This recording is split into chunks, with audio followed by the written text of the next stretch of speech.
계시록에서 그때 당시 교회를 그렇게 핍박했던 사탄의 하순이었던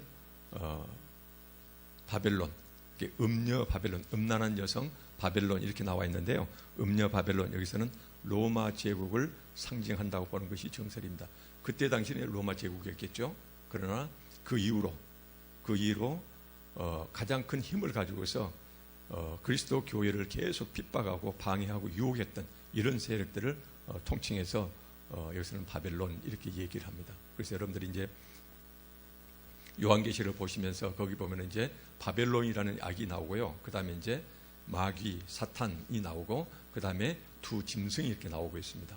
그래서 사탄이 모든 악의 배후에서 조종을 하고 있고, 그래서 체제, 국가로서 사회 시스템으로서는 여기서는 바벨론 제국, 로마 제국, 그 로마 제국을 쥐고 흔들고 있는 악의 중심축이 바로 바다에서 올라온 첫 짐승, 여기가 이제 그때 당시에 로마 황제들, 예수 그리스도를 배신하게 하고 목숨을 위협하면서 내가 바로 신이다 했던 그 로마 황제들, 이런 자들이 첫째 짐승이 되고, 바다에서 올라온 첫째 짐승이 이제 그 바벨론 제국에서 왕노릇하고 있는, 신노릇하고 있었던 이런 로마 황제들을 지칭하고 있고요.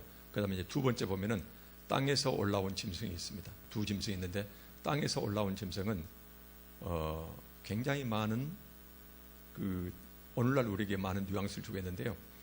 이 땅에서 바벨론 제국, 로마 제국의 황제로서 하나님의 백성들로 하여금 하나님 대신에 자기를 숭배케 했던 이런 악, 사탄이 배후에서 이제 사탄이 배후에서 조종하고 있겠죠. 그래서 바다에서 올라온 첫 짐승을 떠받들고 항상 그 권력 주변에서 이 권력자를 향해서 하나님의 백성으로 하여금 그 권력자에게 숭배하도록, 그 다음에 우상 숭배에게 절하듯이 절하도록 유혹했던, 묘혹했던 이런 거짓 선지자가 여기서 이제 두 번째 짐승이 되겠습니다. 그래서 큰 시스템으로서, 국가로서 바벨론 제국이 있습니다. 여기에서 악의 중심 축으로서 권력을 쥐고 흔드는, 신노릇하고 있는 첫째 바다에서 올라온 짐승이 있습니다.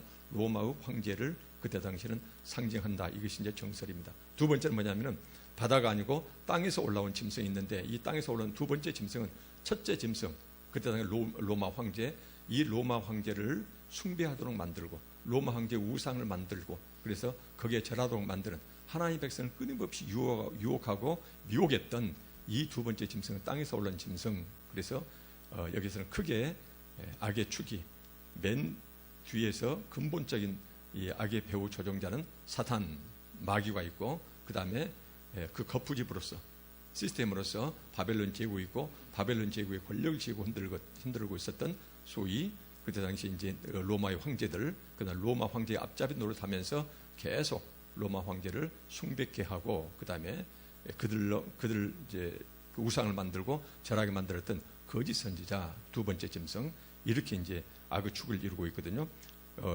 여기서부터 18장부터는 그동안 그렇게 괴롭혔던 이 악의 축들이 차근차근 멸망되어가는 이 과정을 다루고 있습니다. 이제는 인간의 역사가 종말의 마지막 종점을 향해서 나아가고 있는 인류 역사의 이제 최종점, 이것이 되겠어요.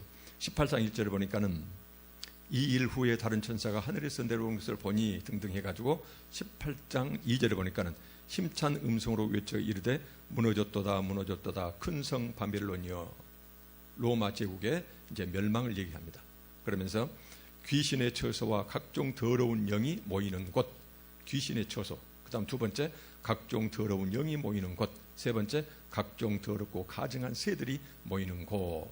그래서 겉으로는 그렇게 화려하고 강력했던 이 바벨론 제국이 영적으로 살펴보니까는 그게 뭐냐면은 온갖 귀신의 처소고, 귀신의 말하자면 소굴이고, 그 다음에 각종 더러운 영들이 우글거리는 그런 더러운 영들의 본부고, 그 다음에 각종 더럽고 가증한 새들. 여기서 왜 새들을 이렇게 했냐면요, 그때 새들이 죽은 짐승의 썩은 음식을, 고기를 먹고 살아서 아주 부정한 이런 동물을 보고 있었거든요. 그래서 로마 제국의 영적으로 보면은 그렇게 더럽고 썩은 이런 것들을 먹고 살았던 이런 악들이, 그래서 귀신의 처소고 각종 더러운 영이 모이는 곳이었고, 각종 더럽고 가증스러운 새들이, 더러운 그 죽은 시신들을 뜯어먹고 사는 이런 새들이 모이는 곳이, 봤더니 영적으로 살펴봤더니 그 크고 화려했던 그 아름다웠던 바벨론 제국이 속살이 그렇다라는 것이에요. 그래서 속내가 이렇다는 것이 이제 여기서는 드러납니다. 그래서 바벨론 제국이 멸망하면서 그 겉부집이 벗겨져 놓고 보니까는 그 속은 이렇게 더럽고 추한 악한 영들이 우글거리는 이런 처소였다, 이렇게 얘기를 합니다. 그러면서 18장 3절에 보니까는 여기에서는 왜 바벨론이 하나님의 진노를 사서 멸망할 수밖에 없었던지, 멸망당할 수밖에 없었던지, 이제 그 이유가 나옵니다. 그 음행의 진노의 포도주로 말미암아 만국이 무너졌으며 또 땅의 왕들이 그와 더불어 음행하였으며, 여기서 음행은 우상 숭배입니다. 그 다음에 땅의 상인들도 그 사치의 세력으로 치부하였도다. 여기서 땅의 상인들, 이것은 그때 당시에 왕족들을 지칭한다고 여기서 나와 있습니다. 그러니까 보니까는 이 바벨론 제국은 그 안에서 권력을 쥐고 있는 왕들로 하여금 음행, 우상 숭배하도록 이 바벨론 제국이 그것을 조장하고 있었고, 그 다음에 그 바벨론 제국의 왕족들은 그 사치의 세력으로 치부하였도다, 이 이야기가 나와요. 이렇게 여기서 보면은 그 바벨론 제국이 왜 멸망당할 수밖에 없냐, 왜 하나님의 미움을 당할 수밖에 없냐면은 두 가지 이유가 나오는데, 그 화려한 세상 것 가득 찬 그곳에서 세상 것 누리면서 첫째 우상 숭배, 음행과 두 번째 사치요, 극도의 사치가 그 사이를 이렇게 병들겠다, 이 말이거든요. 18장 11절에 보니까는 땅의 상인들, 그때 당시 왕족들이요, 왕 밑에서 왕족들이 어떻게 살았는가 보니 18장 12절에 보니까는 그 상품은 땅의 상인들이 사고 팔고 하는, 그래서 그들이 먹고 사는 것들이 무엇인가 봤더니 그 상품 금과 음과 은과 보석과 진주와, 그때 쭉 나와요. 당대 최고의 화려한 호화 품목들이 쭉 나열됩니다. 그러면서 18장 13절에 보니까는 말과 수레와 종, 노예를 말하거든요. 그 다음에 사람의 영혼들이라. 그래 보니까는 그때 당시에 왕족들이 가지고 얼마나 극도의 사치를 누렸던지 보니까는 금, 은, 보석, 진주, 당대 최고의 호화로운 이런 품목들하고 그들이 재산 품목을 보니까는 말과 수레와 종, 그 다음에 사람의 영혼들, 상인들이 사고 파는 것 중에 보니까는 노예, 그 다음에 여기서 사람의 영혼들, 이것은 다른 쉬운 번역본에서는 여기서 영혼을 사람의 목숨으로도 해석이 가능합니다. 그래서 보니까는 그때 당시의 왕족들이 얼마 호락게 살았는가 하니 각종 화로운 이런 보물들, 그 다음에 그들의 재산 속에는 뭐가 포함되냐면은 사람들 노예를 사고 팔고 하는 것, 심지어 사람들의 목숨까지도 사고 팔고 하면서 그런 악 속에서 재물과 사치를 누리고 있었다는 것이거든요. 그래서 그때 당시에 로마 제국에서 사탄이 배후에서 조종하고 있었던 그 왕족들이 누리고 있었던 바벨론 제국 중심축을 쥐고 있었던 그 중심축들이 그 사치와 그 음행이 얼마나 악독했던지, 여기서는 우상 숭배가 그렇게 많았고요. 그 다음에 그 사치의 아주 그 사치 속에는 심지어 사람 생명까지도 사고 팔면서, 그러면서 재물의 호화의 이런 극치를 누렸다. 여기서 이제 이렇게 성경은 고발하고 있습니다. 그때 당시에 로마 제국의 그 왕족들이, 귀족들이 누리고 있는 그 호화 사치가 얼마나 비인간적이었던지, 그래서 노예와 사람들 목숨까지도 재물로 사고 팔고 재물과 맞바꿨다, 이런 것이 여기서 이제 성경이 고발하고 있습니다. 그래서 이 바벨론 제국은 하나님이 그렇게 참고 계시다가 결국은 18장에서는 여기서 이제 바벨론 제국이 멸망을 당합니다. 그래서 이제 이 바벨론 제국이요, 그래서 하나님의 교회를 그렇게 핍박했던 바벨론 이 제국은 멸망에 들어가는데, 근데 이제 대조적으로 19장 6절에 보니까는 어린 양의 혼인잔치요, 여기서 어린 양의 혼인잔치, 그래서 어린 양과 그 신부 하나님의 교회가 서로 아름답게 결합되는 승리의 모습이어서 대조해 놓고 있어요. 지금은 너희들이 권력 잡고 하나님의 교회를 그렇게 심하게 핍박하고 그 다음에 사람 목숨까지도 재물과 맞바꾸면서 호화 극치를 누리고 있지만 너희들은 결국 멸망하게 될 것이고, 그 다음에 그 힘든 핍박의 어두운 세월을 지냈던 하나님의 교회는 결과적으로 하나님의 어린 양 예수 그리스도와 온전히 결합되는 복받는 이것이 나옵니다. 19장 6절을 보니까는 이것은 이제 하늘에서 울려 나오는 이 찬송입니다. 또 내가 들으니 허다한 무리의 음성과도 같고 많은 물소리와도 같고 큰 우레소리와도 같은 소리로 이르되 할렐루야. 그러면서 주 우리 하나님 곧 전능하신 이가 통치하시도다. 굉장히 중요한 지적입니다. 여기서 뭐냐면은 그동안 그렇게 힘들고 핍박 그다음에 죽음에 처했던 이 하나님의 교회의 교우들이 여기서 모여가지고 이렇게 이제 찬양을 부르거든요. 찬양 부르는데 그 찬양곡 각 가사 속에 뭐가 있어요? 온 우주 만물을 다스리시는 분은 주 우리 하나님 곧 전능하신 이가 온 우주를 통치하시도다. 왜 이런 고백을 했을까요? 그 힘들고 어려운 시기를 지나면서 정말 하나님은 계실까? 정말로 하나님은 우리를 떠나고 계실까? 아니면은 하나님은 어디 계신가? 하나님은 정말 우리를 떠나고 계신 건 아닌가? 하나님 혹시 무능력자가 아닌가? 우리는 당신을 향해서 그렇게 우리는 열심히 죽어가면서 신앙을 지켰는데 도대체 우리 하나님은 어디 계신가? 이런 오랫동안 그 과정을 거치면서 이랬을 거 아니에요? 거의 보면은 그 로마 그때 당시의 역사를 보면은요, 거의 300년 동안 그 압박을 받았거든요. 하나님의 교회는 초대교회는 거의 300년 동안 313년에 이제 드디어 로마 제국의 승인을 받고 나중에 이제 300년 후반기에 가면은 국교로 이제 승격이 됩니다만은 그 전에는 그렇게 오랫동안 힘들게 살아가고 있었거든요. 하나님의 간섭, 하나님의 보호하심, 하나님은 어디 계신가? 이렇게 원망했을 수도 있는데 여기서 드디어 이제 이 교회가 그리스도 교회가 이제 찬양을 합니다. 봤더니 그렇게 승승장하면서 온 우주를 쥐고 흔들 것 같은 그 거대한 바벨론 그 제국이 드디어 멸망하는 모습을 보면서 결국은 온 우주 만물을 창조하시고 그 다음에 배후에서 통치하시는 분은 여호와 하나님 우리 하나님이시다라고 이제 여기서 찬양을 불러요. 우리가 오래 참았던 것은 하나님이 무능력해서 우리를 떠나서 하나님 안 계셔서 그런 것이 아니고 하나님이 지금까지 계속 참으셨다는 그런 의미가 되겠죠. 그래서 하나님의 때가 되면은 반드시 우리가 지금 기다릴 때 세상이 이렇게 악독해지는데 왜 하나님은 이 세상에 간섭에 들어오시지 않을까 그럴 수 있는데 여기서 보면은 결국은 때가 되면은 하나님 때가 이르면은 하나님께서는 온 질서를 다시 잡으신다. 그래서 우주 만물을 통치하시는 분은 결국 하나님이시다. 이제 이 가사를 가지고 찬양을 합니다. 얼마나 찬양 소리 컸던지 큰 우레소리와도 같았다. 그러면서 19장 7절을 보니까는 우리가 즐거워하고 크게 기뻐하며 그에게 영광을 돌리세. 어린 양의 혼인 기약이 이르렀고 그의 아내가 그의 아내는 뭐요? 예수 그리스도의 아내 신부 이제 이 지상 교회를 말합니다. 그의 아내가 자신을 준비하였으므로 스스로를 예수 그리스도의 신부로서 자기를 단장했대요. 준비했대요. 이 말씀은 뭘까요? 여기에서는 예수 그리스도의 신부가 스스로를 자신을 준비했다. 이 말씀은 그 혹독한 오랜 핍박 속에서 이 교회 교우들이 끝까지 신앙을 지켰다는 것이거든요. 신앙의 그 순결성을 지켰다. 이것이 바로 예수 그리스도를 신랑으로 맞이하기 위해서 자기 자신을 신부로서 여기서 준비하였다. 이게 그 말씀이에요. 그래서 14장 4절에 그 근거 말씀이 나옵니다. 14장 4절에 이 사람들은 14만 4천 명들입니다. 그래서 하늘과 땅에서 하나님의 그 신앙을 예수 그리스도의 신앙을 잃지 않고 끝까지 버텼던 인내했던 이 사람 숫자를 전체 구원받는 수를 우리가 14만 4천 명인데 이 14만 4천 사람들은 여자와 더불어 더럽히지 아니하고 나옵니다. 여자는 뭐예요? 음녀. 그때 당시에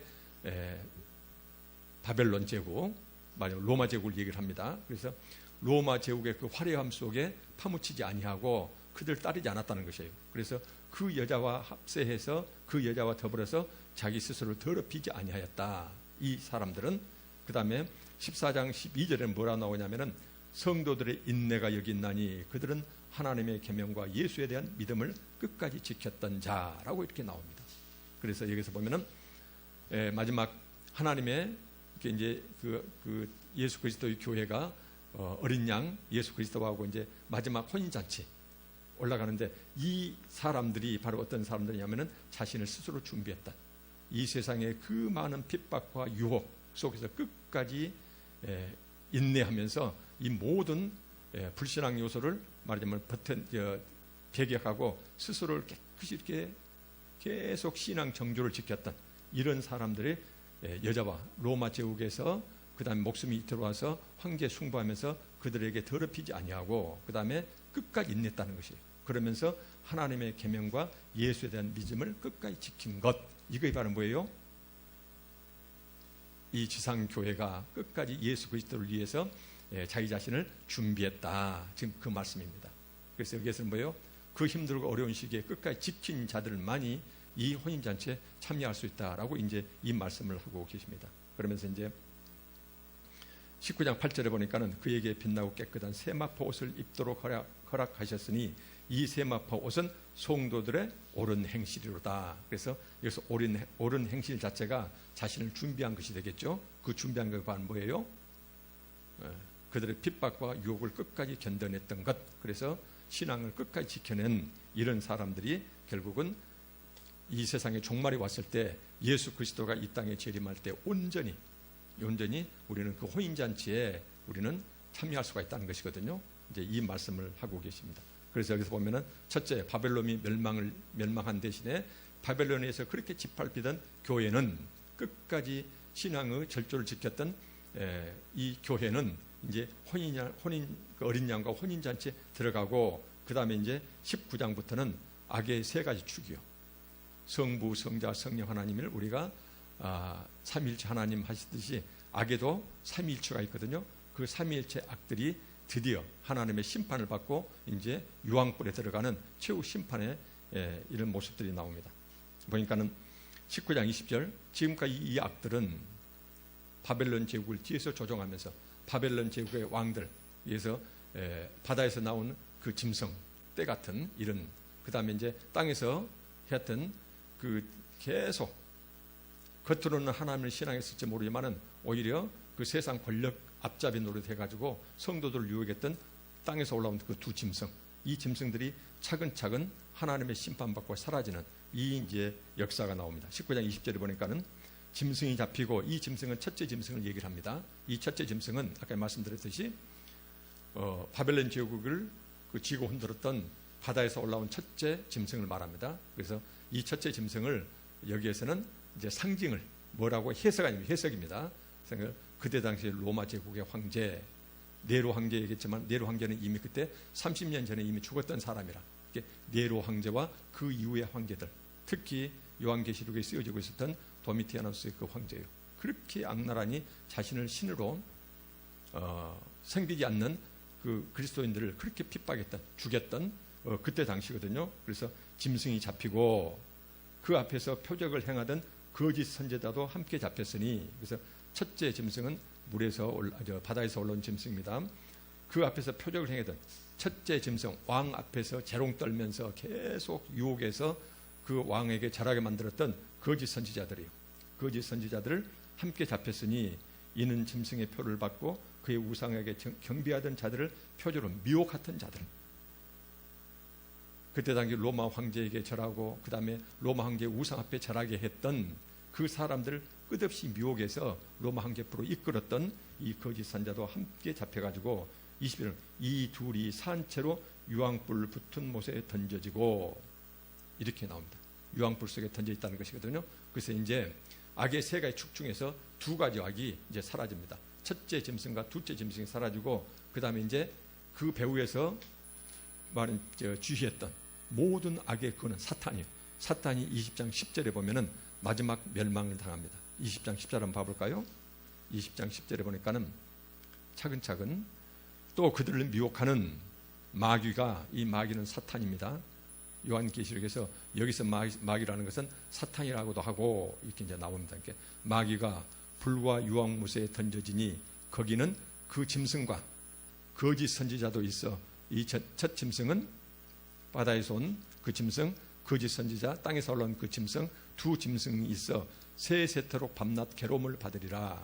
그래서 유황불 속에 사탄 마귀와 그 다음에 그 두 짐승, 그 수하 노릇했던 두 짐승이 함께 유황불에 들어가서 이제 다시는 나올 수 없는 이런 이제 심판을 받았다라는 것이 나옵니다. 그리고 이제 마지막 심판이 있습니다. 20절에는 이 세상에서 이루어질 최후 심판이요, 우리가 소위 말하는 백보자 심판이 이루어집니다. 20장 11절을 보니까 또 내가 크고 흰 보좌와 그 위에 앉으신 이를 보니, 예수 그리스도입니다. 땅과 하늘이 그 앞에서 피하여 간데 없더라. 그래서 이 세상에 이제 완전히 하나님의 우리 주 예수 그리스도의 최후 심판이 오게 되면은 지금 우리가 보여지는 땅과 하늘 자체 구별이 없어지고 12절에 보니까 또 내가 보니 죽은 자들이 큰 자나 작은 자나 그 보좌 앞에 서 있는데 책들이 펴져 있고, 자세히 살펴보면요 복수로 책들이 있습니다. 그 다음에 또 다른 책이 펴졌으니 이 책은 단수로 되어 있습니다. 그래서 곧 생명책이라, 생명책은 단 한 권짜리입니다. 그리고 이 생명책을 빼놓고 또 다른 책들이 많이 있다 이렇게 나오거든요.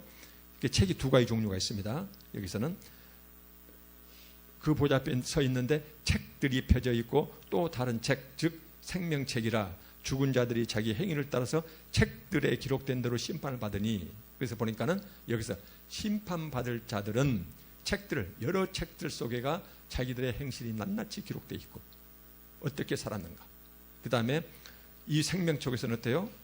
이 생명책에 20장 15절 보니까는 누구든지 생명책에 기록되지 못한 자는 불못에 던져지더라. 그래서 구원받을 백성들은 단수책 있잖아요. 그 생명책에 전부 다 농명되었다는 것이, 이름이 기록되어 있다는 것이거든요. 이렇게 기록되어 있다. 그래서 20장 13절에 보니까는 각 사람이 자기의 행위대로 심판을 받는다.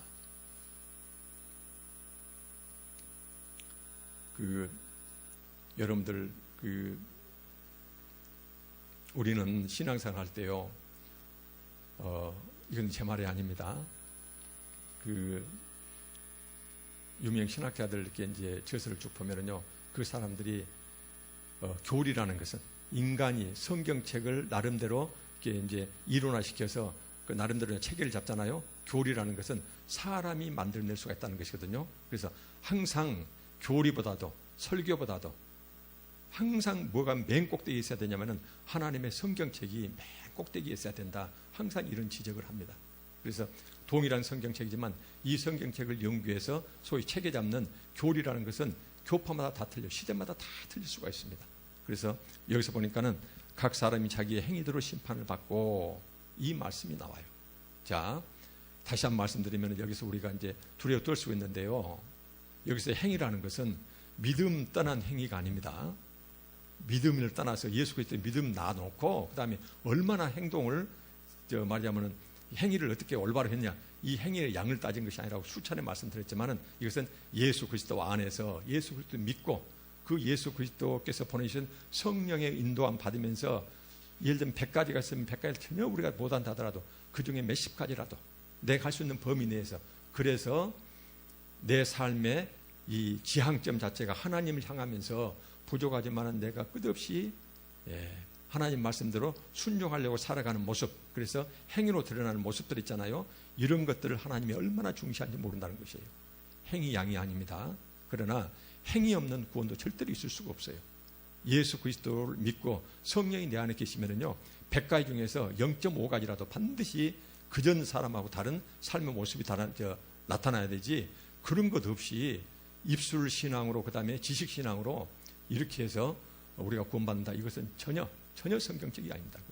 그래서 여기서 강조한 대로 행위대로 심판을 받고, 이것은 예수 그리스도 믿음 밖에서 이루어진 것이 전혀 아니고요, 예수 그리스도를 믿고 부족하지만 예수 그리스도께서 보내주신 그 성령의 도움받아서 벌벌 떨면서도, 그렇게 부족하면서도 자기가 할 수 있는 것 있잖아요. 이런 부분을 그렇게 했던 부분들 있잖아요. 이런 부분을 이제 강조하고 있는 것이에요.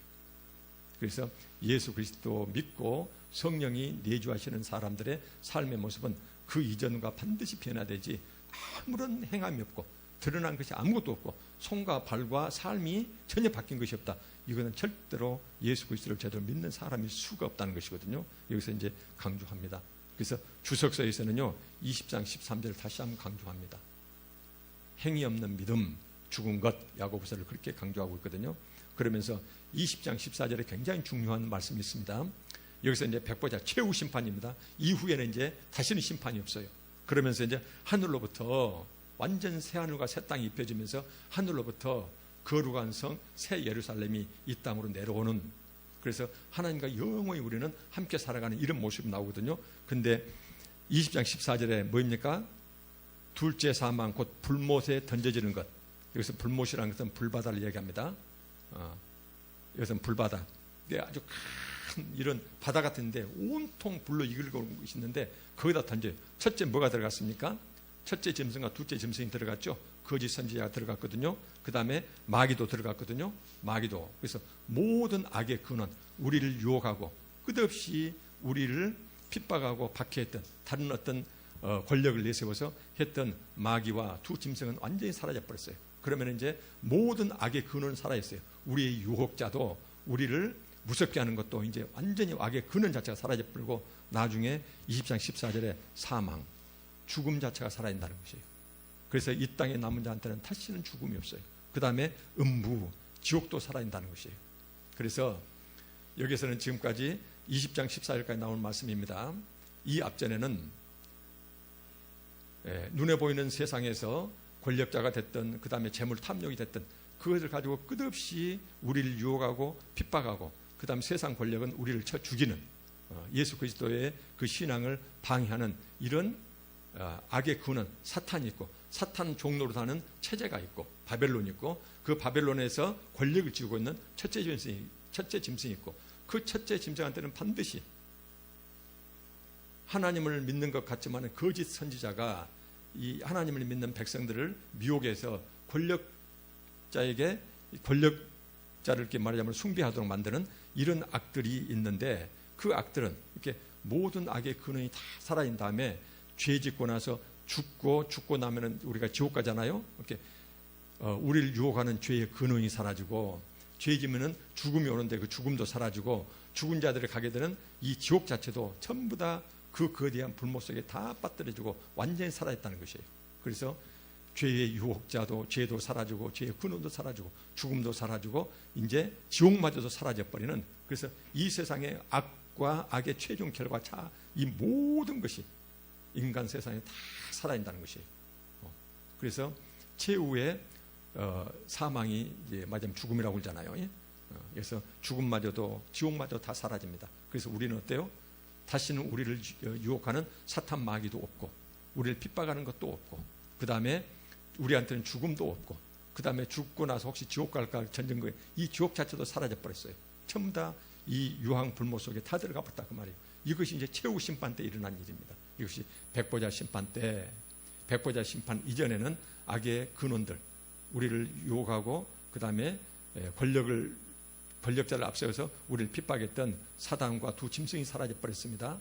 그 다음에 이제 죄로 인해서 우리가 가게 될 죽음과 그 다음 지옥 자체도 사라지고 그러면서 20장 15절 보니까 누구든지 생명책에 기록되지 못한 자는 전부 다 불못에 다 던진다는 것이에요.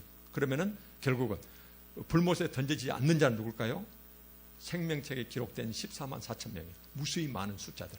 그 다음에 하나님과 그 어린 양이요. 하나님의 천사들. 위에는 악의 근원들이 전부 다 사라지는 이런 세상이 우리한테 온다는 것이에요.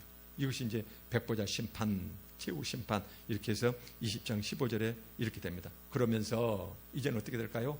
온 세상에 티끌만한 악도, 티끌만한 불행도 모두 사라진 완전한 새하늘과 새 땅이 입혀지면서 완성된 하나님 나라요.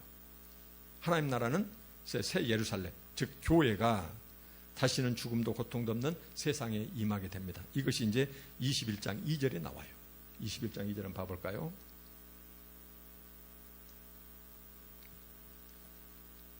또 내가 봄에 거룩한 성 새 예루살렘이 이 새 예루살렘은 건물 자체를 말씀한 게 아닙니다. 여기에서는 여기 새 예루살렘은 무엇을 상징하냐면요, 하늘과 땅에 있는 모든 성도들이요, 끝까지 신앙의 그 순결을 지켰던 이 새 예루살렘이 하나님께로부터 하늘에서 내려오니 그 준비한 것이 신부가 남편을 위하여 탄장한 것 같더라. 그래서 이 신부요, 하나님의 교회요, 그 힘들고 어려운 그 과정 속에서 그 유혹과 핍박을 끝까지 견뎌낸 이 사람들, 순결한 영혼들, 이 사람들이 이제 하늘에서 내려온다는 것이거든요. 21장 3절에 보니까는 내가 들으니 보호자에서 큰 음성이 나서 이르되 보라, 하나님의 장막이 사람들과 함께 있음에 다시는 떠나지 않습니다.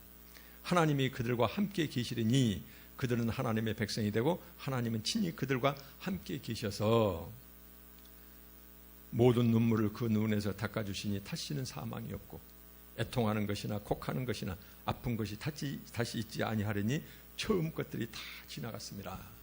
그래서 처음 창세기 하나님께서 창조하셨던 그 아름다운 에덴 동산이요, 새 에덴, 그 에덴 동산, 이 에덴 동산이 다시 이 땅에 이제 임하게 되는 그런 상황이 여기 오게 됩니다. 그래서 21장 5절에 보니까는 보좌에 앉으신 이가 이르시되 보라 내가 만물을 새롭게 하노라. 모든 세상 만물을 새롭게 하겠다. 그래서 창세기에 잃어버렸던 그 에덴 동산이 다시 이 땅에 나타납니다. 그래서 옛사람 아담이요, 죄 짓고 저주받고 흙으로 돌아가게 될 아담 대신에, 그래서 대신에 그 힘들고 어려운 제국, 그 다음에 사단과 두 짐승, 그런 사단 그 말하자면 핍박과 유혹 속에서도 끝까지 흔들리지 않냐고 예수 그리스도를 향한 그 믿음을 지켰던 이 교우들이요, 이 교우들이 이제 하나님의 형상대로 완전히 회복돼 가지고 옛사람 아담 대신에 이제 새 사람이 되는 것이겠죠. 그래서 죄도 고통도 사망이 없는 새 에덴 동산에서 영원한 생명을 가지고 하나님과 영원히 함께 살아가는 이런 세상이 반드시 이 땅에 오게 된다는 것이거든요. 그러면서 이제 그 결과가 뭡니까요? 22장 3절에 보니까는 다시 저주가 없습니다. 다시 이 땅에 저주가 없다는 것이. 왜 그래요? 사탄이 사라졌거든요. 우리를 유혹하고 우리를 잘못되게 미혹할 수 있는 모든 악의 근원이 티끌만큼도 이 세상에서는 없고 전부 다 불바다 속에 다 들어가 버렸어요. 그 다음에 죽음도 죄도 그 다음에 지옥마저도 이 세상에서 다 사라져 버렸어요. 그러니까 우리는 다시는 죄도 죽음도 지옥도 없는, 그 다음에 이 아름다운 세상에서 하나님과 영원히 함께 살아간다. 이것이 이제 최종적으로 이 세상에 입혀질 새 에덴 동산이 되는 것이겠죠. 그래서 이제 창세기는 잃어버린 신라곤이 됐는데 요한계시록에서 다시 복락곤이 됩니다. 에덴 동산이 다시 회복되고, 그래서 옛사람 아담은 저주 대상이었지만 우리는 영원히 죄 짓기 전에 그 아담의 모습으로 우리는 이 세상에 다시 재창조된다, 이 말씀입니다. 그러면서 22장 5절을 보니까는 다시 밤이 없겠고 등불과 햇빛이 쓸데없으니 이는 주 하나님이 그들에게 비추심이라 그들이 세세토록 왕노릇하리로다. 다시는 어둠이 없어요. 그래서 우리는 하나님 함께 계시는데 하나님으로부터 오는 그 빛으로 우리는 그렇게 함께 살아간다. 그러면서 우리는 세세토록 왕노릇하게 된다. 여기서 왕노릇한다는 의미는 사람과 사람 사는 세상에서 사람을 대상으로 한 왕노릇이 아닙니다. 자, 우리는 여기에서 이제 하나님의 백성이 됐으니까 혹시 하나님 믿지 않는 자들을 내리깔고 그들한테 왕노릇 한다는 의미가 전혀 아니고, 창세기 2장 28절에 있거든요. 하나님께서는 당신의 형상대로 인간을 창조하신 다음에 그들에게 복을 주셨는데 어떤 복을 주셨어요? 바다의 물고기와 하늘의 새와 땅에 움직이는 모든 생물을 다스리라. 그래서 새롭게 새 하늘과 새 땅에서 이 땅에서 새롭게 완전히 새로워진 피조 세계예요. 그래서 온 우주 만물을 하나님과 함께 그들을 다스린다는 의미가 돼요. 사람과 사람 사이에서는 인간이 인간을 다스리는 이런 세상은 다시는 없어요. 여기에서. 그래서 창세기 2장 28절이 다시 회복됩니다. 하나님 형상대로 창조받는 그 인간에게, 아담에게 하나님이 어떤 복을 주시냐면은 너는 내가 창조해냈던 바다의 물고기, 하늘의 새, 땅에 움직이는 모든 생물을 네가 친히 다스려라, 왕이 되어라. 이 복을 22장 5절에 다시 이 복이 회복이 됩니다. 그래서 세세토록 왕노릇하리로다. 그래서 창세기 2장 28절이 회복된 것이 22장 5절 말씀이 되겠습니다. 그러면서 자, 여러분들 보세요. 이렇게 아름다운 세상이 오는데 영적으로 이것을 확신한 사람은 이 아름다운 세상, 예수 그리스도의 이 땅의 재림과 함께 최후 백보자 심판이 빨리 오기를 얼마나 기다릴까요? 그래서 22장 20절에 아멘 주 예수여 오시옵소서. 사도 요한은 이것을 자기가 친히 눈으로 다 봤거든요. 이 환상을 4개의 큰 환상을 통해서 지금까지 7번의 그 다음에 7 대접 심판이 있었잖아요. 그 중간중간에 하나님의 그 백성들이 얼마나 고난을 받고 있었던지, 그 다음에 하나님께서는 고난 받는 그 백성들에게 인내해라, 인내라, 반드시 내가 너희를 구원해 되겠다. 설령 네 몸은 죽은다 하더라도 너는 부활해서 다시는 제2의 죽음이 없다. 그래서 아름다운 곳에 내가 너 할 테니 끝까지 인내하고 참아라. 이제 이런 말씀이 계속됐거든요. 그래서 이 과정 전체를 봤던 사도 요한이요. 아멘 주 예수 오시옵소서. 너무나 아름답고 환상적이기 때문에 이것을 제대로 보는 자는요, 육신의 삶을 살아가는 이 세상은 아무것도 아니었어요. 그러니까는 이 요한계시록 마지막 마치면서 아멘 주 예수여 오시옵소서 하고 이제 이 말을 하고 있는 것이에요. 여기서. 그래서 이제 우리는 믿음이 희미하고, 그래서 우리가 이제 육신의 삶, 그다음 눈에 보이는 세상을 훨씬 더 중시할 수도 있습니다. 우리의 한계입니다. 그러나 영안이 밝아지고 하나님의 말씀을 진실로 믿는 자들은, 우리에게 약속된 이 하나님의 복이 얼마나 크고 놀라운 것이기 때문에 이런 사람들은 세상 살면서 일희일비하지 않는다는 것이에요. 이런 자들이 순교자가 된다는 것이에요. 그래서 이 큰 복을 앞에 두고 이것과 무엇과도 바꿀 수가 없어요. 그래서 그 사람들은, 우리가 지금까지 이 요한계시록 이 상황에서는 수많은 사람들의 순교와 핍박과 화염 속에 살아있던 그 사람들이 누리게 될 그 영원한 나라가, 하나님 나라가 얼마나 아름다운가, 이것을 이제 성경 마지막 최종 결론으로서 보여주면서 이제 성경은 마감을 합니다. 그래서 창세기에서 시작된 말씀이 성경 전체 66권째인 요한계시록에서 완전히 회복되는 이런 모습을 주면서, 거기에 참여할 수 있는 자는 핍박과 유혹 속에서 끝까지 흔들리지 않는 자, 이런 자들만이 14만 4천 명, 상징적인 숫자로, 그래서 이런 자들이 예수 그리스도와 함께 어린 양의 혼인잔치에 신부로서 예수 그리스도를 맞아들이게 되고, 그 다음에 새하늘과 새 땅, 이곳에서 새 예루살렘으로서 하나님과 함께 영원히 살아간다는 것이거든요. 여기에서는 물자에 대한 부족도 없어요. 미움도 없고 증오도 없고, 그 다음에 미래에 대한 불안도 없고, 죄도 없고, 아픔도 없고, 질병도 없고, 균도 사라지고, 모든 것이 다 사라지고, 죄도 없고, 죽음도 없고, 그 다음에 지옥 이것도 없고, 그래서 이 좋은 곳에서 우리가 상상할 수 없는 새로운 어떤 삶이 펼쳐지게 된다, 이 말씀을 이제 마감을 하고 있습니다. 제가 어떻게 이것을 제대로 전달할 수 있겠습니까?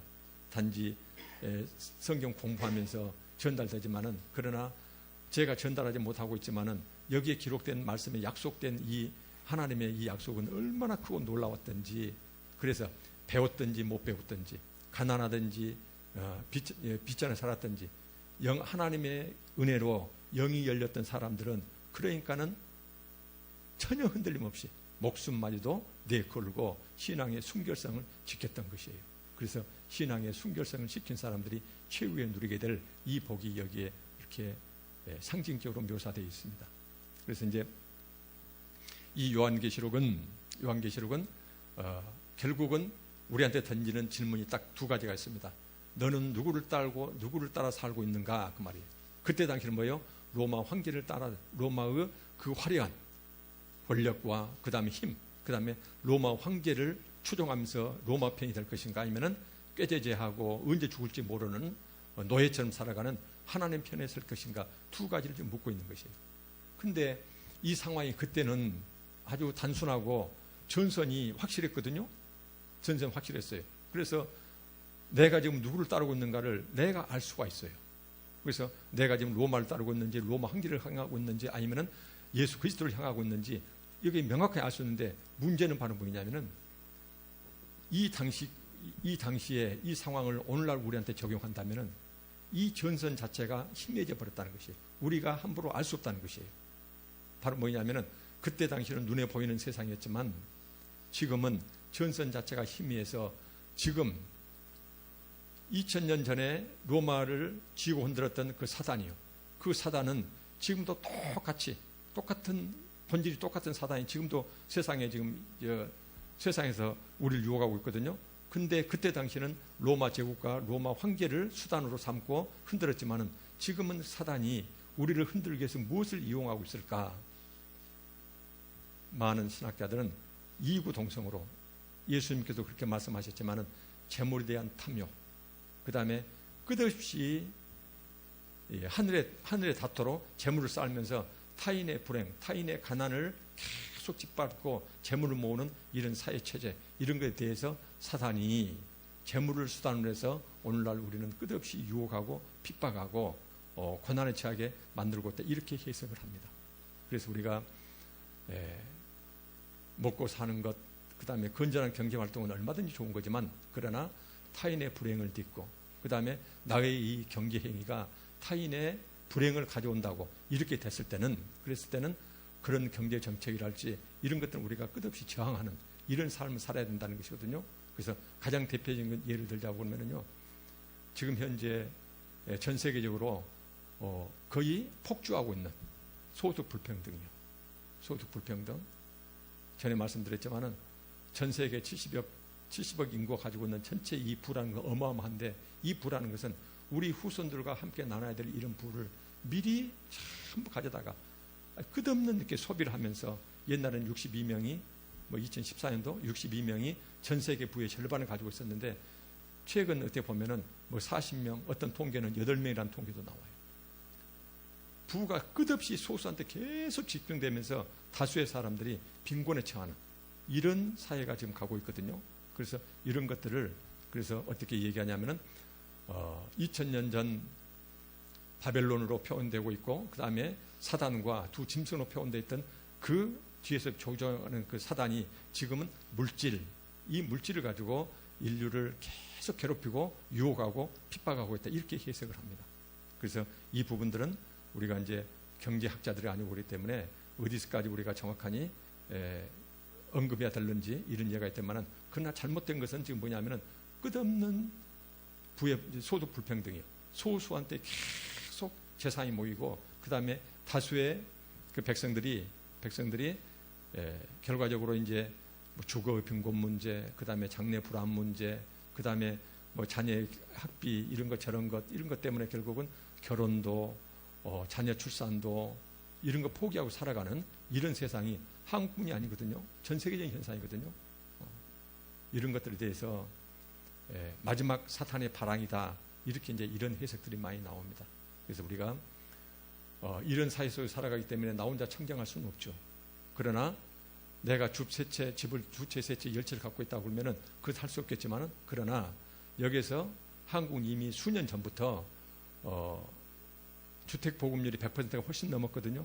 근데 아직도 인구의 절반 정도가 자기 주택이 없이 끝없이 고난에 처해 있는 이런 사회거든요. 그래서 우리는 앞으로 정책을 펼치고 정치인을 선택할 때도 우리가 이제 재산 이 소득 불평등에 대해서 좀 개혁적인 진보적인 이런 정치 세력들에게 우리가 선택을 해야 되고 그 다음에 끝없이 우리가 그런 관심을 가지고 살아가야 된다는 것이거든요.